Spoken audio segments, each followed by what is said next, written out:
एक मिनट। एक प्रणाम सभी मित्रों को। सबके अंदर बैठे परमात्मा को मेरे प्रणाम स्वीकार हो।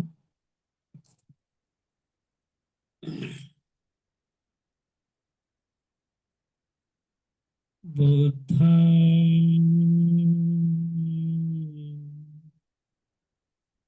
शरणं गच्छामि,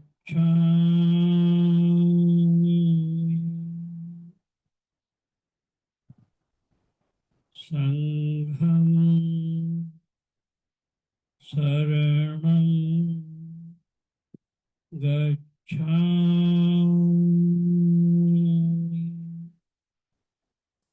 धम्मं शरणं गच्छामि।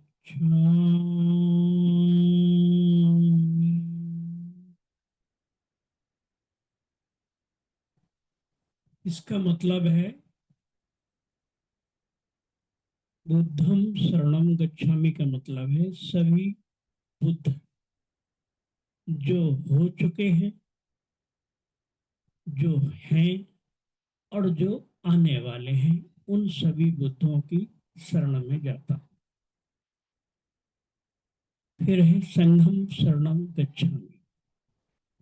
संघ यानी बुद्धों की कम्युनिटी, कम्युनिटी ऑफ बुद्धा, उनकी शरण में, संघ की शरण में मैं जा रहा हूँ, कम्युनिटी की शरण में भी जाता हूँ। फिर तीसरा है धम्मम शरणम गच्छामि। धम्म, धम्म मतलब धर्म।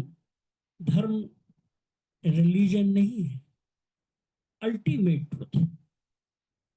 जो अल्टीमेट ट्रुथ है वो धर्म, उसकी शरण में जाता। तो ये प्रार्थना है, ये प्रार्थना ओशो की है। ओशो ने आने वाले आधुनिक मनुष्य के लिए ये प्रार्थना दी है। और आधुनिक मनुष्य के लिए आज ये जो टॉपिक है मेरा, आधुनिक भागवत, एक आधुनिक भागवत आधुनिक मनुष्य के लिए है। नया मनुष्य कैसा होगा, आने वाला मनुष्य कैसा होगा, इस समय का मनुष्य जो है वो कैसा है, होना चाहिए, वो ओशो की एक देशना है। ओशो ने एक नए मनुष्य की कल्पना की है कि आने वाला मनुष्य ऐसा होना चाहिए। तो जो आधुनिक भागवत मैंने एक जो टॉपिक दिया है, अभी तक जो भागवत होती थी उस भागवत में आपने देखा होगा कि वो एक व्यास होता है जो व्यासपीठ पर बैठता है, एक परीक्षित होता है जो सुनने वाला होता है, व्यास होता है जो सुना रहा है, और परीक्षित होता है जो सुनने वाला है।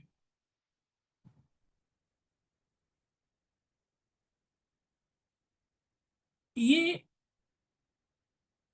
एक पदवी है। जो भी भागवत बोलता है उसको व्यास कहा जाता है, और जो सुनने वाला होता है, जो सुनने के लिए तैयार है, उसको हम परीक्षित कहते हैं। आज भी जो भागवत होती है उसमें जो कथावाचक होता है वो व्यास माना जाता है, और जो सुनने वाला होता है उसको परीक्षित माना जाता है। तो ये पद है। जैसे आपने देखा होगा शंकराचार्य, आदि शंकराचार्य हुए हैं, ऐसे ही आदि व्यास हुए हैं, लेकिन अब ये वो पद हैं खाली। तो आज शंकराचार्य के पद पर बैठा जो व्यक्ति है वो शंकराचार्य है। तो इसी तरह से जो कथावाचक होता है वो व्यास होता है, और जो सुनने वाला होता है परीक्षित। अब अभी तक जो भागवत में बताया जाता है उसमें बताया जाता है कि परीक्षित को बोला गया है कि 7 दिन में तक्षक तुमको डस लेगा। तक्षक नाग है जो इनको 7 दिन में डस लेगा। और ये 7 दिन एक प्रतीकात्मक है। ये क्योंकि 7 दिन ही होते हैं, 7 के आगे कोई दिन नहीं है। तो जब भी मृत्यु होगी तो इन 7 दिनों में ही होगी।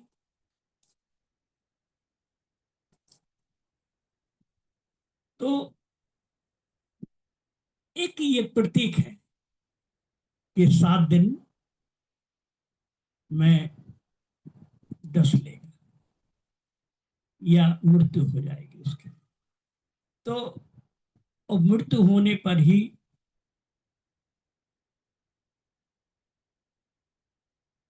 जो ज्ञान की प्राप्ति होती है वो मृत्यु होने पर ही हो। अब वो मृत्यु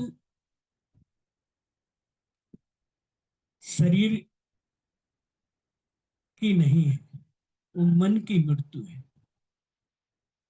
अगर हम मृत्यु से साक्षात्कार कर लें शरीर में रहते हुए तो फिर मेरी कभी मृत्यु नहीं।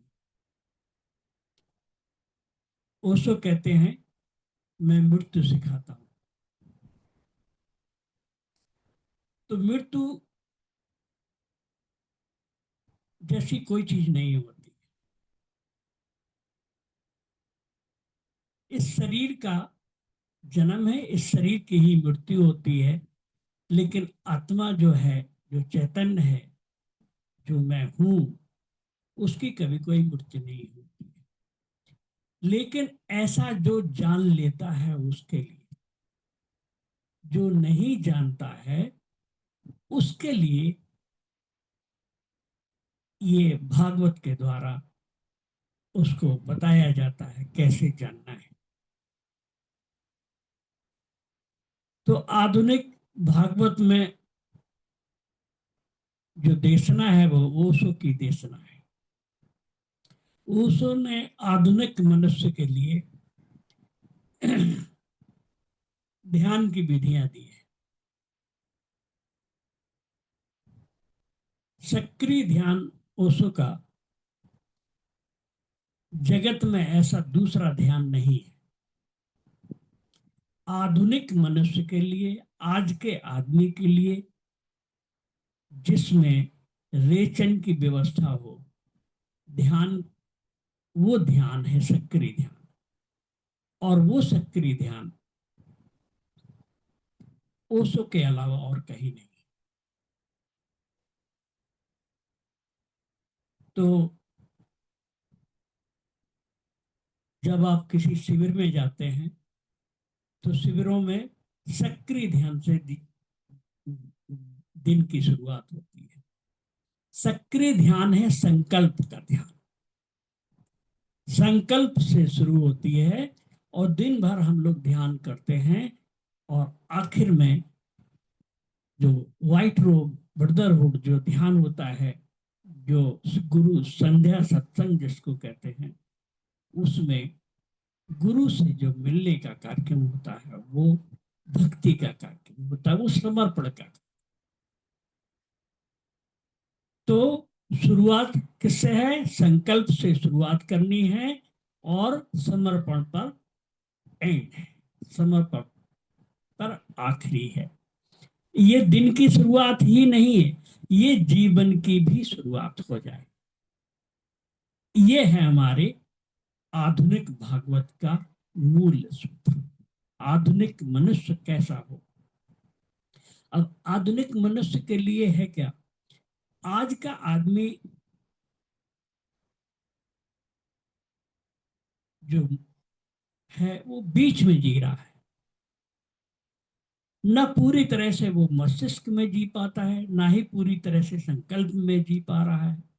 और ना ही पूरी तरह से समर्पण में है, हृदय के तल पे जी पाता है। स्त्रियों की भी यही दशा है। स्त्रियां भी हृदय से शुरुआत करती हैं, हृदय से जीती हैं, लेकिन वो उनकी बुद्धि कहीं ना कहीं बीच में आड़े आती रहती है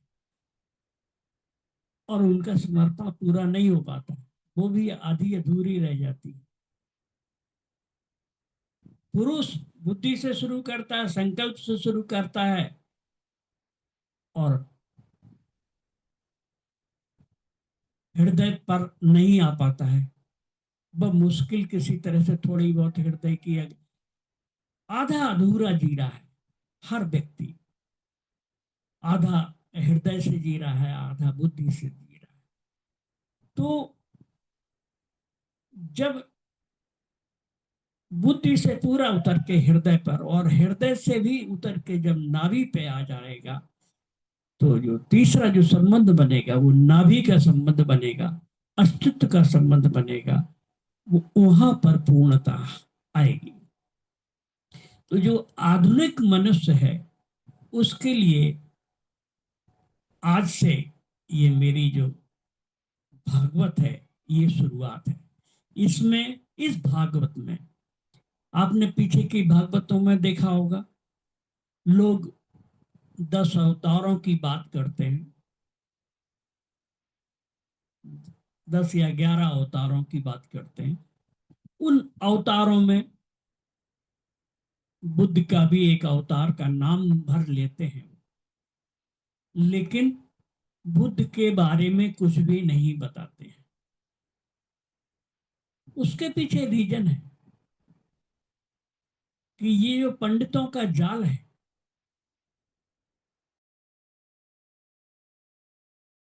पूजा करना, आरती करना, शंख बजाना, हवन यज्ञ करना, यहाँ ये चढ़ाओ, यहाँ फूल चढ़ाओ, यहाँ पत्ती चढ़ाओ, यहाँ दिया जलाओ, यहाँ धन चढ़ाओ, यहाँ फल चढ़ाओ, यहाँ मिठाई चढ़ाओ, और वो सब बटोर के अपने घर ले जाते हैं। तो उनका ये धंधा बंद हो जाएगा।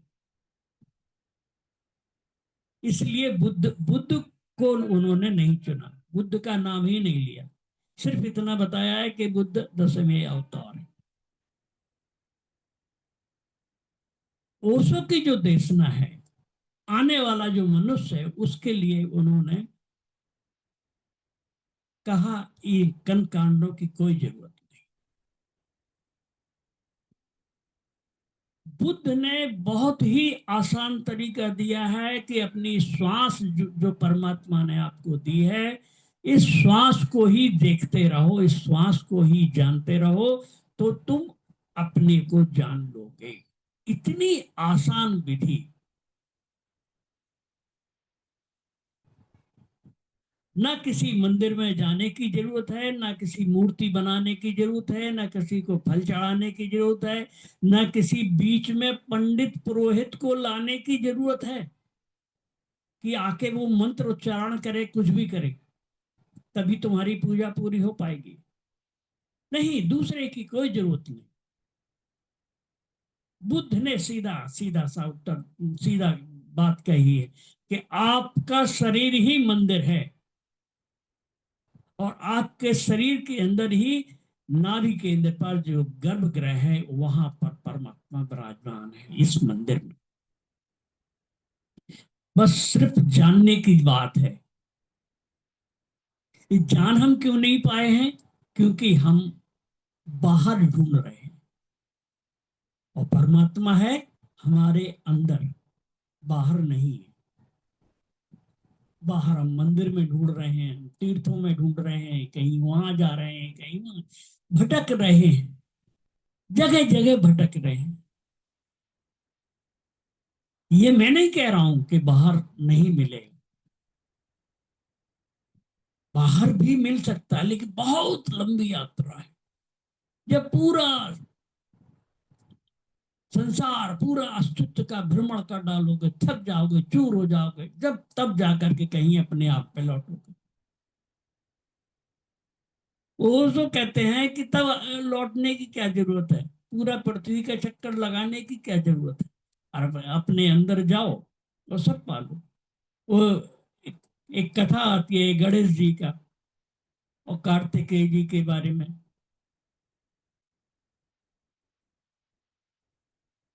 गणेश जी क्या करते हैं, वो कहते हैं अरे परमात्मा कहीं नहीं, परमात्मा तो हमारे माता पिता ही हैं। और वो अपने माता पिता शंकर भगवान पार्वती जी के चक्कर लगा लेते हैं और कहते हैं पूरी पृथ्वी का चक्कर हो गया। और कार्तिकेय अपने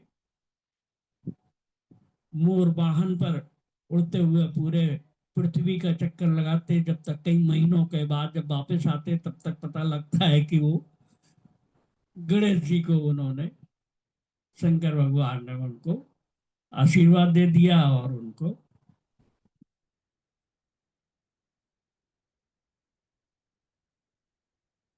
उपाधि दे दी। तो कहने का अर्थ हमारा यही है कि ऐसे ही आपको बाहर भ्रमण की कोई जरूरत नहीं। आप सिर्फ अपने अंदर डूब जाइए, अपने अंदर बैठे परमात्मा को जान लीजिए। बहुत आसान विधि है, कोई हवन पूजन की जरूरत नहीं है। जठर अग्नि है, आपके अंदर अग्नि जल रही है। भोजन जो करते हैं वो भोजन ही आपका हवन बन जाए, यज्ञ बन जाए। भोजन का ग्रास आप लीजिए, धारण की, चबाइए, उसको पचाइए और बोलिए इदम नमम, यह मेरा नहीं है। और यही आपका यज्ञ हो जाएगा, यही आपका पूजन हो जाएगा। आपकी श्वासें ही पर्याप्त है, श्वासों के द्वारा ही आप अपने आप को जान लेंगे। और उस गर्भ, अपने शरीर के जो मंदिर में जो गर्भगृह है, जो नाभि का स्थान है, वहां पर आप उस परमात्मा को पाएंगे और आप पूरे अस्तित्व से जुड़ जाएंगे। तो ओशो कहते हैं, या आज के मनुष्य की जो भागवत है, वो ऐसे मनुष्य की कल्पना है कि बुद्ध जैसा शांति हो, आत्म शांति हो बुद्ध जैसी, और कृष्ण जैसा नृत्य हो। बुद्ध और कृष्ण का समन्वय, जोड़ का व्यक्ति, जो आज का व्यक्ति होगा, वो आधुनिक व्यक्ति होगा, वो आधुनिक भागवत का व्यक्ति होगा, वो आधुनिक नया मनुष्य होगा। ओशो कहते हैं उत्सव हमारी जाति है, कोई जाति नहीं है, एक ही जाति है उत्सव मनाना, और आनंद हमारा गोत्र है। जो आनंद में जी रहा है वो गोत्र है मेरा। और कोई जाति नहीं, कोई धर्म नहीं, कोई किसी तरह की संप्रदाय नहीं। तो उत्सव मनाइए, तो वो उत्सव कृष्ण जैसी रासलीला हो, कृष्ण जैसा उत्सव हो, और बुद्ध जैसी शांति हो। इन दोनों का जो जोड़ होगा वो आधुनिक मनुष्य होगा।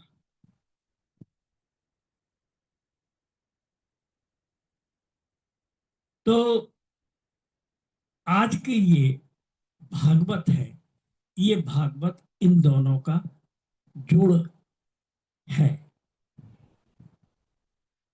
आने वाला समय ओशो का ही समय है। हम तो ये कहें, ये मैं कह रहा हूं, मैं अपने इस मंच से घोषणा कर रहा हूं कि जिस भागवत में कल की अवतार की जो बात कही गई, वो कल की अवतार और कोई नहीं है, ओशो है।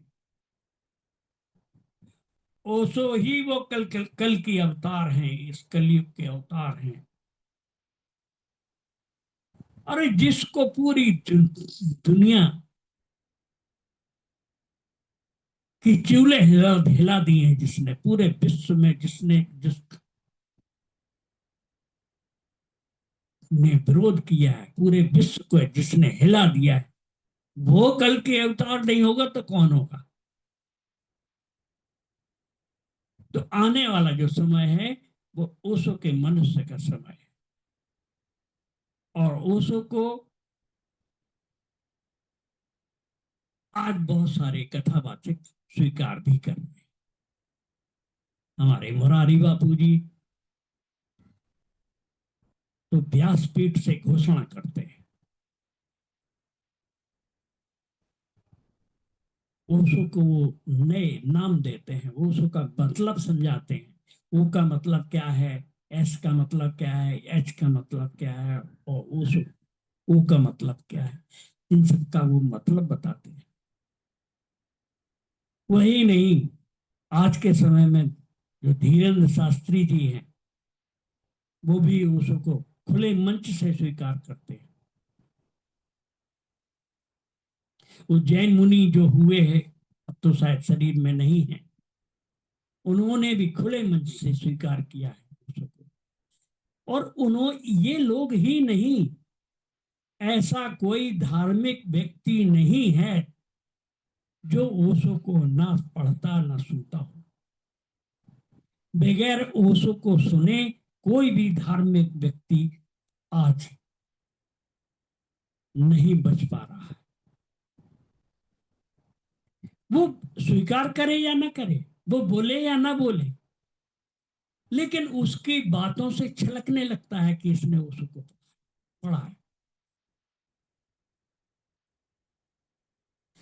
तो आने वाला जो समय है वो ओशो के बिना हो ही नहीं सकता। जिसे भी अध्यात्म में अपने अंदर जाना है, अपने को जानना है और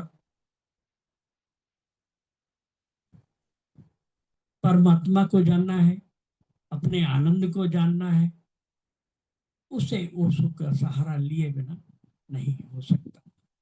तो जो आधुनिक मनुष्य होगा उसमें पूर्णता होगी, पूरी खिलावट होगी।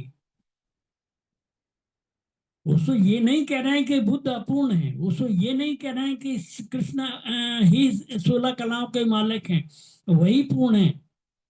ओशो कह रहे हैं जो आनंद बुद्ध ने को मिला है, वही आनंद कृष्ण को मिला है, वही आनंद महावीर को मिला है, वही आनंद कबीर को मिला है, वही आनंद मीरा को मिला है।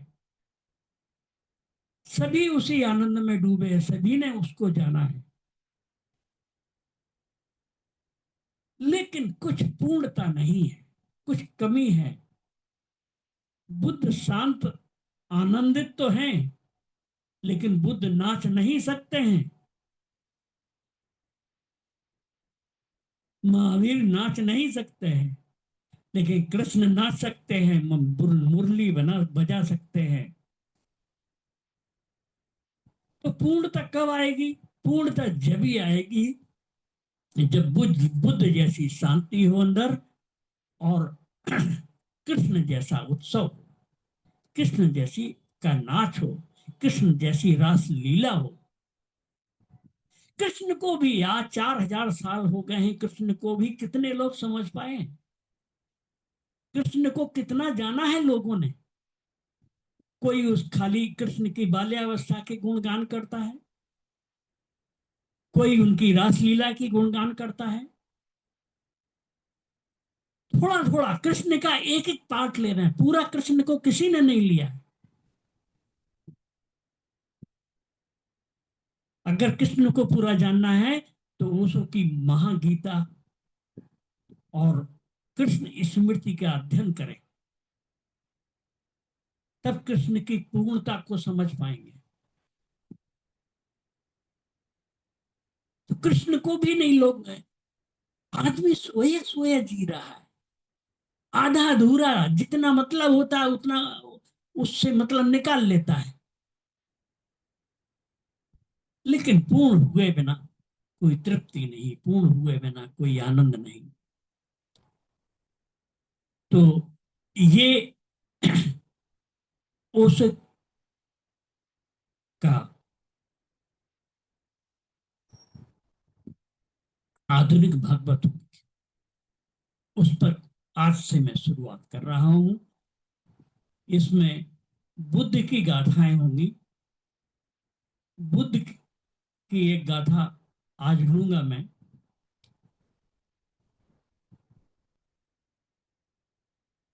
बुद्ध की गाथा का मतलब कहानियां।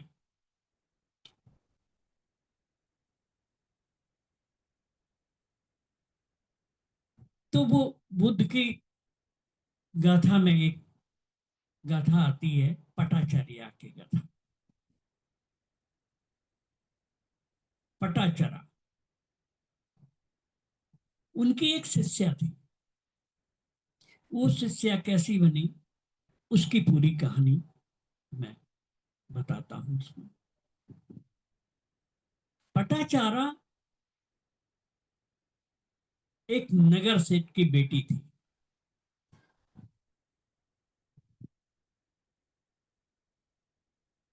और नगर सेठ तो सेठ होता है, उसके यहाँ कई नौकर चाकर थे, नौकरानी भी थी, नौकर भी थे। तो उसमें एक नौकर जो था वो युवा था। जब भी पटाचारा से सामना होता तो पटाचारा, चूंकि नगर सेठ की बेटी थी, जिद्दी थी, अड़ियल थी, तो उसको डांटती डपटती रहती थी, उसको कुछ भी बोल देती थी, जबर कोई काम करने के लिए बोलती थी, वो चुपचाप काम कर देता, चुप बना रहता। धीरे धीरे, क्योंकि पटाचारा हुई नगर सेठ की बेटी थी, कभी बाहर निकली नहीं थी, बाहर उसने मनुष्यों को जाना नहीं था। पहली बार किसी दूसरे मनुष्य से उसका मिलना हुआ, पिता के अलावा। तो उसकी नजदीकी उसको आकर्षण, उसको खींचने लगी।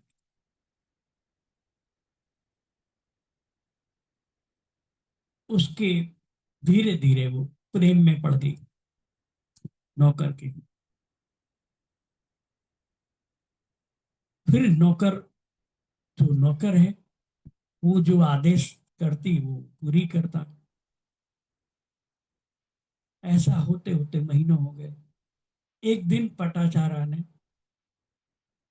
उस नौकर से कहा, चलो हम लोग कहीं भाग चलते हैं। उस नौकर ने कहा, हम भाग के जाएंगे कहाँ, नगर सेठ हमको पकड़वा लेगा, फिर हम लोगों की दुर्दशा होगी। पटाचार्य ने कहा, नहीं, नगर सेठ के राज्य से ही बाहर चले जाते हैं। प्रेम ऐसे ही अंधा होता है। प्रेम ये नहीं देखता है भविष्य क्या होगा, प्रेम ये नहीं देखता है गरीब नौकर है ये, मुझे कैसे आगे का जीवन जिया। प्रेम अंधा, इसलिए प्रेम को अंधा कहा गया है। वो उसके प्रेम में पड़ जाती है, नौकर के साथ भाग जाती है, और उस देश से ही बाहर हो जाती है। जिस जितना उसका साम्राज्य था, जिसमें उसकी पहुंच थी, उसके बाहर हो जाती है। दोनों लोग जा करके एक जंगल में झोपड़ी बना करके रहने लगते हैं। दिन भर वो नौकर मजदूरी करता है, मजदूरी करके किसी तरह से जो भी लाता है उससे दोनों भोजन व्यवस्था बनाते हैं। धीरे धीरे समय जब बीतता है तो उसके एक पुत्र रत्न भी हो जाता है, एक बेटा हो जाता है। लेकिन वो जो नौकर था, उसको हमेशा एक कष्ट बना रहता है। वो हमेशा कहता है कि आपने एक ऐसा चुनाव कर लिया है कि हम आपके जो राजसी ठाट बाट थे, मैं आपकी जरूरत पूरी भी नहीं कर पा रहा हूँ। ऐसे जीवन जीने से क्या फायदा। तो इस तरह से वो दुखी रहता है। ऐसा होते होते पटाचारा भी दुखी होती है। फिर धीरे धीरे कई साल जब बीत जाते हैं तो सोचते हैं दोनों कि क्या नाम, अब हमारे माँ बाप हो सकता है बूढ़े हो गए होंगे, अब वो हमको क्षमा कर दें। तो वो लोग निर्णय करते हैं कि चले वापस अपने घर जाएं, माँ बाप से क्षमा मांग लें, शायद वो स्वीकार कर लें। तो हमारी ये जो गरीबी है, इस गरीबी में जो जी रहे हैं, जो इससे मुक्ति मिलेगी, ऐसा दोनों निर्णय करते हैं। तब तक वो प्रेग्नेंट थी, उसका दूसरा बच्चा भी होने को था। दोनों निर्णय करते हैं चलने का। चलने लगते हैं, कुछ दूर जाके थक जाते हैं, विश्राम करते हैं एक पेड़ के नीचे।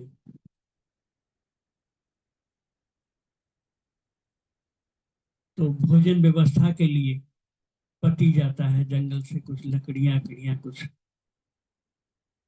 लेने के लिए।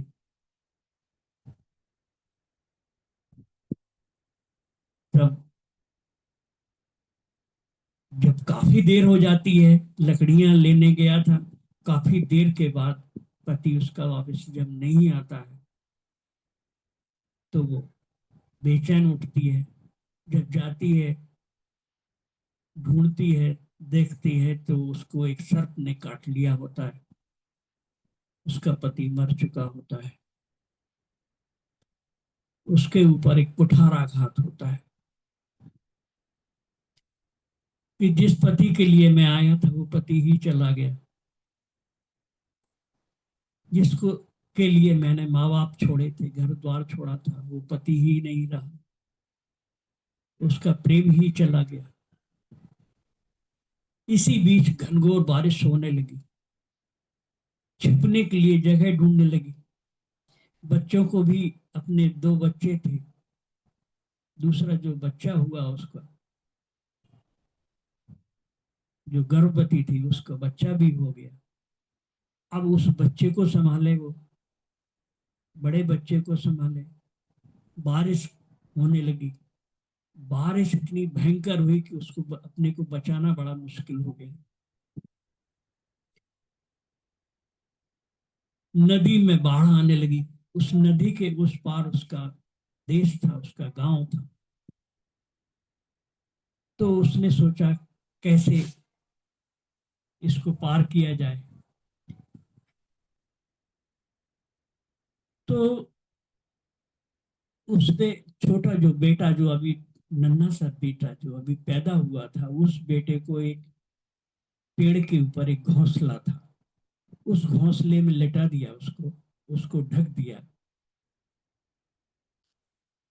और बड़े बेटे को लेकर के उसने नदी पार कराई, और नदी पार करके उस तरफ उसको खड़ा कर दिया और कह दिया, बेटा यही रुकना, मैं अभी आ रही हूँ।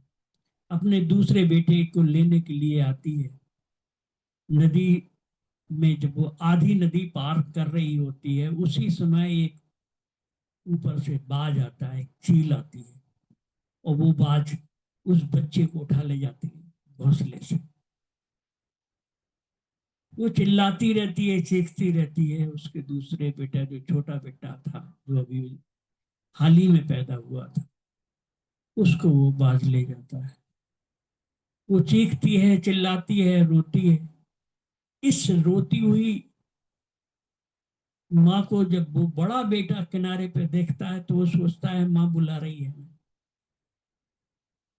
तो वो माँ की तरफ आने लगता है, और नदी बाढ़ पे है, और वो बेटा माँ की तरफ जब बढ़ने लगता है, तो वो भी नदी में बह जाता है।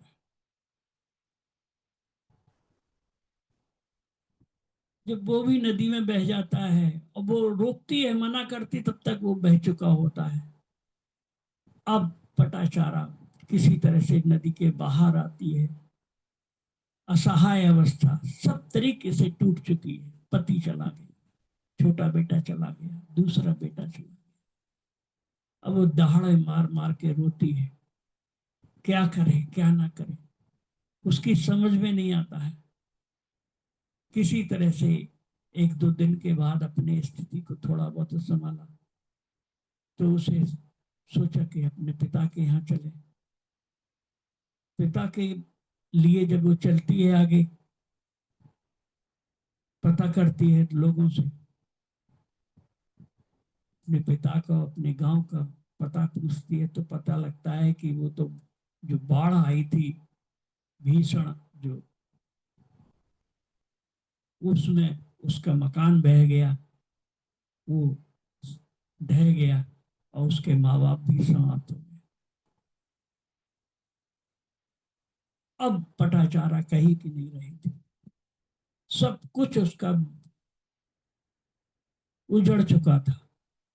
वो बदहवास पागलों की तरह से गांव गांव घूमती, बच्चे उसको पत्थर मारते, पागल समझते, और वो पागलों की तरह से घूमती रहती थी। एक दिन बच्चे पत्थर मार रहे थे, वो भागती भागती बच्चों से महात्मा बुद्ध का शिविर लगा हुआ था, वो बुद्ध के शिविर में घुस जाती है। वहां पर बौद्ध भिक्षु उसको भागने के लिए करते, यही है पागल, कहाँ चली आ रही है, अरे इसको भगाओ। नग्न अवस्था में भागी चली आ रही, उसके ऊपर बदन पर कोई वस्त्र भी नहीं थे, वस्त्र सब जीर्ण शीर्ण छूट छूट चुके थे, फट चुके थे, बेकार हो चुके थे। ऐसी दशा में वो भागी आ रही थी। बुद्ध ने कहा, रोको मत, उसको आने दो। जब वो बुद्ध के नजदीक आई, तो बुद्ध ने अपना जो चीर था, जो अंग वस्त्र था, वो अंग वस्त्र उसको शरीर पे डाल दिया, उसको ढक दिया। उसके शरीर को जब ढका, तो उस बुद्ध की जो ऊर्जा थी, एनर्जी थी, उस वस्त्र में थी। उन्होंने उसको ओढ़ा था, उन्होंने उसको आत्मसात किया था, उसमें उनकी एनर्जी समाहित थी। तो जब पटाचारा के ऊपर वो वस्त्र डाला, तो उसकी चेतना वापस आने लगी। ऐसे ही जैसे अहिल्या की कथा आती है कि अहिल्या पथरा सी गई थी, उसका हृदय पत्थर का हो गया था, उसके अंदर प्रेम भावना ही खत्म हो गई थी। लेकिन जब वो भगवान राम जाते हैं वहां और उसको अपने अंगूठे से, अपने पैर से अहिल्या को छू लेते हैं, तो उसके अंदर फिर से नारी जागृत हो जाती है। फिर से नारी नारी का जो स्वभाव होता है प्रेम और करुणा का, वो जागृत हो जाता है। ऐसे ही पटाचारा के ऊपर जब बुद्ध की का चीर उनको जब ढक लेता है, तो बुद्ध की एनर्जी से उसके अंदर प्राण आ जाते हैं, स्मृति वापस आती है, अपने होश आवास में आती है, बुद्ध के चरणों में वो नतमस्तक होती है, अपनी पूरी सारी कहानी बताती है बुद्ध को। बुद्ध उसको दीक्षित कर देते हैं। दीक्षित होने के बाद वो बुद्ध की भिक्षु बन जाती है। एक दिन होता क्या है कि वो महीनों गुजर गए, सालों गुजर गए, तो फिर एक दिन वो नहा रही थी। नहाते समय शरीर पे जब वो पानी डालती थी, तो पानी की बूंदें कुछ दूर चल के आके बाष्पीभूत हो जाती थी, उड़ जाती थी। इतनी प्रेजेंट शरीर की गर्मी, बाहर की गर्मी, पानी की बूंदें उड़ जाए, उसको देखते ही पटाचारा को बुद्धत्व को ज्ञान की उपलब्धि हो गई। ये बुद्धत्व जो घटता है, कब घट जाए किसको कुछ पता नहीं। लाओ त्से को बुद्धत्व घट जाता है, पेड़ से एक पत्ता गिरता है और बुद्धत्व घट जाता है। ऐसे ही पटाचारा को वो पानी की बूंद जो बह, उस बूंद के सूख जाने से, विलीन हो जाने से उसके अंदर कुछ घटित हुआ और बुद्धत्व को उपलब्ध हुई। जब वो बुद्धत्व को उपलब्ध हुई तब उसके बाद उसने एक साथ 300 भिक्षुणियों को संन्यास दीक्षा दी। वो ज्ञान को उपलब्ध हुई। ये कहानी क्या कहती है? इस कहानी से क्या सीख रहे हैं? इस कहानी से ये सीखते हैं कि जीवन में बहुत कष्ट है, जीवन दुख है, जीवन संघर्ष है। बुद्ध कहते हैं कि 4 आर्य सत्य हैं। जीवन में दुख है और उन दुखों का कारण होगा कोई ना कोई, और जिसका कारण है उसका एक निवारण भी है, उसका मार्ग है। उस मार्ग को जान लेना, उस मार्ग के द्वारा हम आनंद को उपलब्ध हो सकते हैं। तो वो आनंद की प्राप्ति भी है, सुख भी मिल जाता है जीवन का। ये फिर अष्टांग योग के द्वारा बुद्ध ने, जो पिछले एपिसोड में बता चुका हूँ, बुद्ध के ये 4 आर्य सत्य बताए हैं। और अष्टांग योग के बारे में मैं पिछले एपिसोड में बता चुका हूँ। इनके माध्यम से आप ज्ञान को उपलब्ध हो सकते हैं। जैसे पटाचार्य के जीवन में दुखों का पहाड़ टूट पड़ा, उन दुखों से गुजरते हुए उसने अपने जीवन को स्वर्ग बना लिया। ऐसे ही हर व्यक्ति के जीवन में संघर्ष है, हर व्यक्ति के जीवन में दुख है, हर व्यक्ति पीड़ित है, और वो बुद्ध के इस मार्ग से गुजर करके, साधना करके आनंद को उपलब्ध हो सकता है और कृष्ण जैसे नृत्य को पा सकता है, कृष्ण जैसे रासलीला को उपलब्ध हो सकता है, कृष्ण जैसे नाच सकता है। ऐसा जो एक रास्ता है ओशो का, जो ओशो ने दिया है, वो इस महामानव के लिए, इस मानव के लिए, आने वाले मानव के लिए, आधुनिक मानव के लिए आधुनिक भागवत है। अगले एपिसोड में फिर एक कहानी को लेकर के, एक गाथा को लेके आऊंगा। तब तक के लिए आज की ये आधुनिक भागवत का एपिसोड ये समाप्त करता हूँ। आप सबके अंदर बैठे परमात्मा को मेरे प्रणाम स्वीकार। हरिओम। ये